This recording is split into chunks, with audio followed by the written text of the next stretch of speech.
সাথীদেরকে লাশ বাড়াইছে, শহীদ বানাইছে, 6 জনকে শহীদ করছে, জবাই করছে। ওই জায়গায় যাই দেখেন, সমস্ত মিডিয়া দেখেন, 6 জন এরকম শহীদ হয়েছে।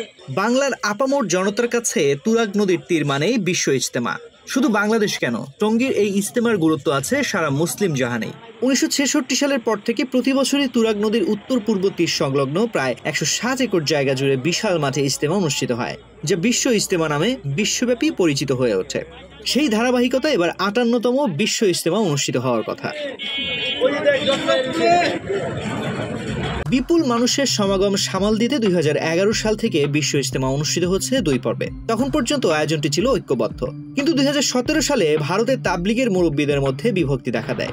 ওই বছর নভেম্বরে বাংলাদেশের কাকরেল মসজিদে 2 পক্ষের মধ্যে হাতাহাতি হয়। এরপর থেকে 2 গ্রুপ আলাদা হয়ে 2 পর্বে বিশ্ব ইজতেমা আয়োজন করেছে।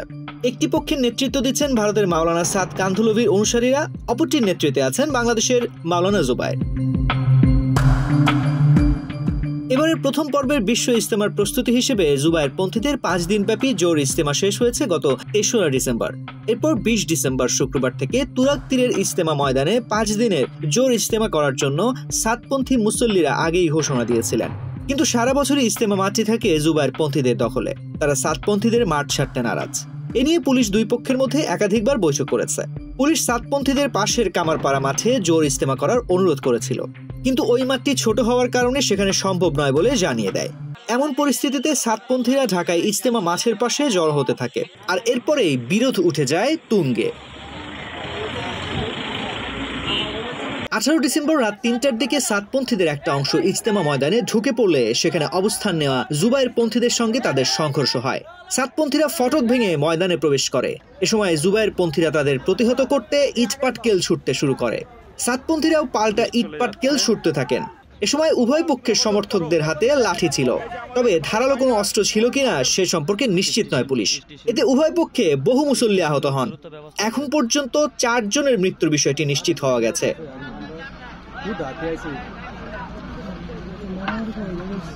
ভয়াবহ এই ঘটনার পর 18 ডিসেম্বর ইজতেমা ময়দানের নিয়ন্ত্রণ নিয়েছে আইন শৃঙ্খলা বাহিনী। পুলিশের পাশাপাশি ছিলেন সেনাবাহিনীর সদস্যরাও। প্রশাসনের পক্ষ থেকে তাবলিগের 2 পক্ষকেই মাঠ খালি করে চলে যেতে বলা হয়। সেই সঙ্গে ওই এলাকায় যে কোনো সভা সমাবেশ বা জমায়েত নিষিদ্ধ হয়। এমন পরিস্থিতিতে এবার শেষ পর্যন্ত বিশ্ব ইজতেমা হবে কিনা এমন প্রশ্ন দেখা দিয়েছে। কয়েক বছরের মতো 2025 সালেও 2 পর্বে বিশ্ব ইজতেমা অনুষ্ঠিত হওয়ার কথা ছিল।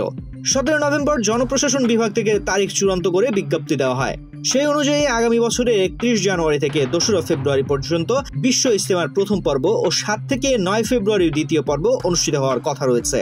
টঙ্গীর তুরাগ নদের তীরে ইজতেমার প্রথম পর্ব জুবায়ের পন্থীদের অধীনে ও দ্বিতীয় পর্ব সাতপন্থীদের জন্য নির্ধারিত রয়েছে। কিন্তু জোর ইজতেমা নিয়ে রক্তাক্ত ঘটনার পর 2 পক্ষের মধ্যে যে উত্তেজনা তৈরি হয়েছে, তাতে এবারের ইজতেমা নির্বিঘ্নে হতে পারবে কিনা সে বিষয়ে সংশয় রয়েছে। সরকারের হস্তক্ষেপে সাদ ও জুবায়ের পন্থীদের সমঝোতার মধ্য দিয়ে এবারের বিশ্ব ইজতেমা শেষ হতে পারবে, নাকি 58 বছর পর প্রথমবারের মতো মুসলমানদের দ্বিতীয় বৃহত্তম এই সমাবেশ বন্ধ হয়ে যাবে, সময় তা বলে দেবে।